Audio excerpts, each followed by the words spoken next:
this is Gabby from Idaho. I just wanted to come on and say that I love watching the Break the Glass podcast. It's just so awesome. Thanks. If you'd like to leave a review or ask a question that's featured on the podcast, just go to breakglasspodcast.com. In case of emergency, break glass. Real conversations, real stories about women who have walked the glass cliff and shattered the glass ceiling. With your host, Cheryl Coco.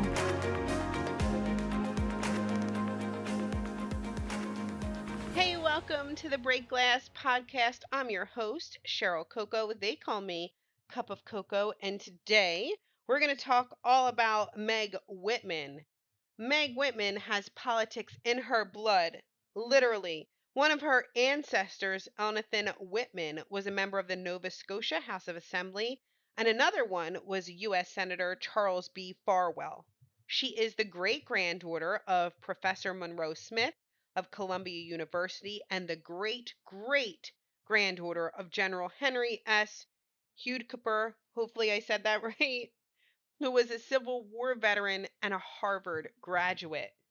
Now, on April 2nd, 1956, the American television soap opera called As the World Turns, hopefully you know what that is, premiered.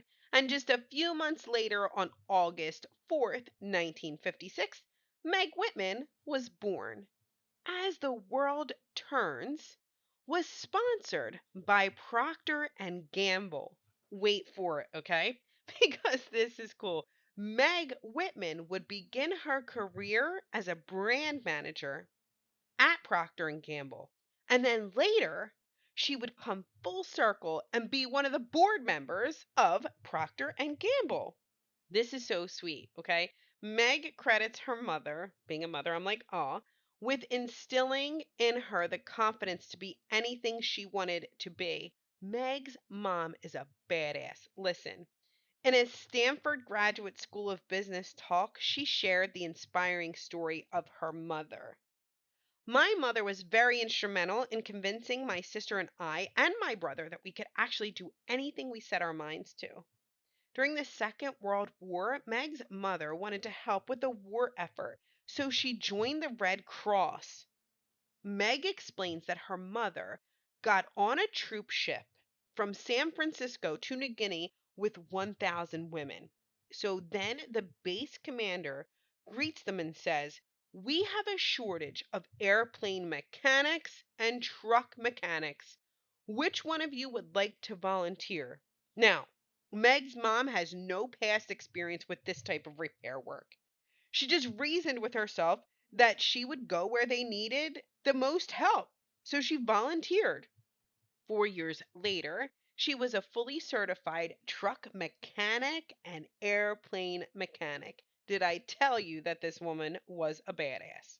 So Meg says she brought that to us as kids and said, if I can figure out how to be an airplane mechanic, you can do anything you want to do. Darn right. Meg reveals in the talk that she was part of the generation of women who were, quote, at the beginning edge of women going to business school, law school, medical school. We were the first generation that arrived in real numbers, end quote. Now, like Marissa Mayer, if you listen to that podcast, Meg wanted to go into the field of medicine, and she studied math and science at Princeton University. And like Marissa, she changed her mind and chose another field of study. She studied economics and graduated with honors in 1977. Now, a little quiz for you. Heads up. If you listen to the Marissa Mayer episode, how old was Marissa when Meg graduated from Princeton? Was she 3? Was she 5? Was she 10? Or was she 2? I'll give you guys a second. Well, the correct answer is she was 2 years old. I hope that you guys got that right. But Meg Whitman's 83-page thesis was titled The Marketing of American Consumer Products in Western Europe. She went on to get an MBA from Harvard Business School in 1979, and in the 1980s, Meg, this is fun, was an executive in the Walt Disney Company where she was vice president of strategic planning. In the 1990s, she was an executive for DreamWorks, Procter and Gamble, and Hasbro. So if you love the Teletubbies, you have Meg to thank. She is the one who imported this beloved children's show into the US. She writes in her book called The Power of Many: Values for Success in Business and in Life that she worked with some of the most creative marketing minds in the country to develop new products and sell brands that millions of Americans use and rely on, even play with every day. The introduction of her book is titled The First Question and begins with the sentence, "What is the right thing to do here?" with the emphasis on the word right. Marissa Mayer also wanted to know the right thing to do when she was faced with 14 job offers, if you remember. In the first chapter of the book, Meg lists out some of the things that Marissa was probably thinking of when she was trying to pick the right job. What job do I want, and who else wants it? Am I moving along this path at sufficient speed, or do I need a better, bigger, more visible position? When reading this, I was like, I'm writing that down if I'm ever faced with this. I love these questions when trying to pick the right job for you, right? Am I moving along this path at sufficient speed, or do I need a better, bigger, more visible position? That is amazing. That mindset for waging the daily battles of business begins early. The second sentence in the introduction of the book is, looking back, comma, I don't think I would have had to ask the question if my team hadn't been so exhausted. She goes on to give this context. She was asking the question during her time at eBay on June 11th, 1999 to be exact. Things were not going very well on this particular day. This is some shit. She writes that on June 11th, 1999, I need you to imagine this moment. She had just experienced a 22-hour system outage that had nearly propelled them to a prime spot on the list of the most spectacular business failures of all time. I guess, well, shit. If you're gonna be the best, you gotta experience some cusp of being damn near failure. Because can you imagine 22-hour system outage of like what's soon to be called eBay? That could have definitely been the most spectacular business failure of all time. The story she goes on to recount in the introduction turns out to be about old fashioned principles like integrity, honesty, fairness, and humility. Bring those back, girl. She writes, we were a company that had made a clear and deliberate choice to behave according to a set of values. Hi, everyone. It's Suzanne Charlton from Vancouver, Canada. Thank you so much for letting me be part of this amazing journey. I love that it's amazing to feel the connection from each woman's story in this podcast. I know it inspired me, and I know 100% that it'll inspire you too. Thank you so much. Enjoy. Now, looking back, Meg reveals in the book that the career path she had took prepared her for the future challenges she would face. She was president of eBay from 1998 to 2008, where she oversaw its expansion from 30 employees and $4 million in annual revenue to more than 15,000 employees and $8 billion in revenue, way to raise the ceiling. She writes in the first chapter of her book that in 1997, much of the web still had a crude feel to it. The eBay site, then called Auction Web, was kind of ugly, confusing, and even a little strange, she admits. It would be a few years later before the likes of Marissa Mayer would come to the rescue and introduce us to sleeker, less confusing web designs. Meg writes that the design was busy and the text was hard to read. She became apprehensive, thinking, oh great, I'm about to fly across the country for this? Ultimately, she was impressed by eBay and got on board. She writes in her book that at age 41, I was clearly going to play the role of the business veteran.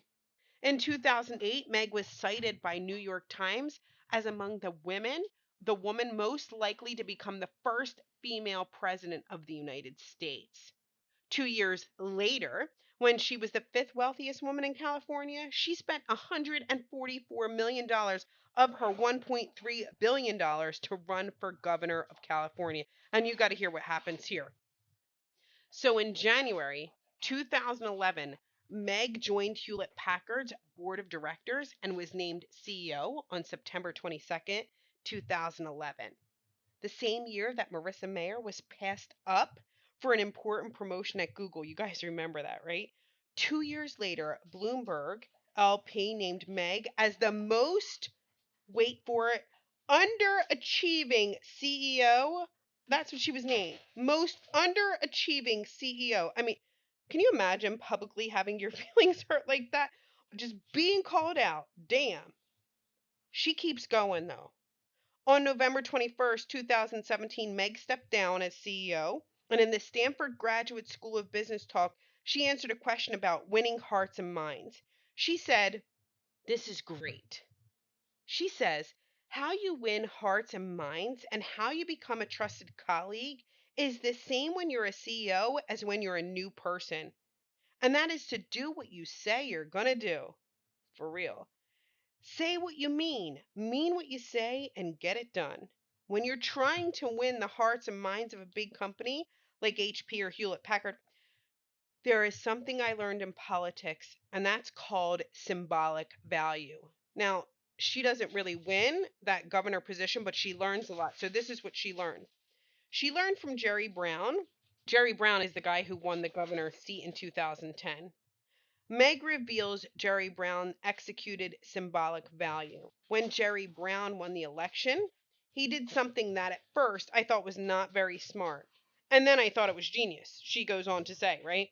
He decided to take cell phones from about half the civil servants in the name of narrowing the budget gap in the state of California. What he was communicating to the electorate was that he's on it. The point was that he had a lot of symbolic value. Meg applied this principle of symbolic value to the HP situation. She says in the talk, when it came to HP, I said, what is the thing that we can do that will show the company that this is going to be different? And the very first thing that she did was tear down the executive parking lot with the commando fence and the barbed wire around it. And she said that everybody needed to walk in the front door just like everybody else. And the second thing that she did was tore out all the wood-paneled offices in the executive area of HP, and they all sit in cubicles just like everybody else worldwide in HP. It just showed the kind of company we wanted to run. Meg eventually gets into medicine by marriage. She married Griffith Harsh IV, chair of neurosurgery at the University of California. Davis, who was previously at Stanford University Medical Center. They have 2 sons. She writes in her book that her sons Griff and Will, then 12 and 9, were signed up for Hasbro's toy tester program and got to play with Nerf guns and Star Wars gear before their friends could buy them, which made Hasbro job second in coolness only to the several years she spent as a Disney executive. How did Meg achieve the ever-elusive work-life balance? In the Stanford Graduate School of Business talk, she said, "What I concluded early on in my career was that it was very difficult to be the perfect wife, the perfect mother, the perfect CEO, the perfect hostess, the perfect charity person. You cannot do this. I decided long ago that I would really focus on my job and my family, that I couldn't do a lot of these other things." Meg opens up about the state of her house and her fashion sense. This is so funny. She says, "My house doesn't look like Martha Stewart just left, or probably threw up in it, whatever. If I could wear a uniform to work every day, I would." I love Elizabeth Holmes. She wears the exact same thing every day, she says. I can completely relate to that. 10 black turtlenecks, 10 black pants, 10 black jackets, and you just change them out. It's brilliant. I wish I had thought of that. Come to think of it, sincerely, like, what would life be like? Would it be a lot easier if you didn't have to think about what you were getting dressed in? Especially as a lady, we don't like wear suits. We're like, what are we going to wear today? How are we going to look? So I feel you. In 2014, Meg was named 20th in Forbes' list of the 100 most powerful women in the world. And 7 years later, in December of 2021, Meg was nominated by President Biden to serve as the U.S. ambassador to Kenya. In his article about why President Biden sent Meg to Kenya as ambassador, John Kumo writes, "She will be in Nairobi at a critical transition time as the president of Nairobi hands over the presidency to whoever wins the race in August 2022. After disagreements arose regarding the results of the Kenyan elections, the matter was taken to the Supreme Court, and on September 5th, the presidential elections results were upheld." John Camus goes on to write that Whitman will be heading to a diplomatic station surrounded by fragile states where domestic politics, terrorism, and military mischief overlap and make the entire Horn of Africa a conflict basket. She must have her mother's soul in her. Was Meg Whitman's appointment as ambassador to Kenya a glass cliff situation? John Camus ends his article by writing that she is being thrown into a region that has been neglected with low-key diplomats. Will Meg sink or swim? Her book gives us a hint. She writes, "I began to ask bigger questions. If these guiding principles work so well for eBay, shouldn't they work for other challenges in or beyond business? Don't we crave a government we can be proud of and feel part of, one that empowers us, but also one that gets us out of the way so that we can innovate and invent our own futures?" She goes on to give the reason why she wrote the book. "I believe we have the opportunity today to use these values to help us reinvent our future during a time of great stress and economic anxiety. It is precisely during difficult times that we need to take a step back and align our priorities and actions with the fundamental principles that ultimately create stability, efficiency, energy, and even prosperity." Some of Meg's book recommendations include, grab a pen and paper, Good to Great by Jim Collins, The World is Flat by Thomas L. Friedman, Playing to Win by A.G. Lafley and Roger L. Martin, Hot, Flat, and Crowded by Thomas L. Friedman, A Christmas Carol by Charles Dickens, Dear Founder by Maynard Webb, and The New American Story by Bill Bradley. What lessons can we learn from Meg Whitman? We learn that age should not stop you from trying out new things. Meg was 41 when she began her stint at eBay. In the Marissa Mayer episode, we learned that with careful planning and support, the 21st century woman can have both career and a family and succeed in both. Meg Whitman goes one step further and teaches us that yes, you can have success in both family and business, but you may have to give up on any of the extra stuff.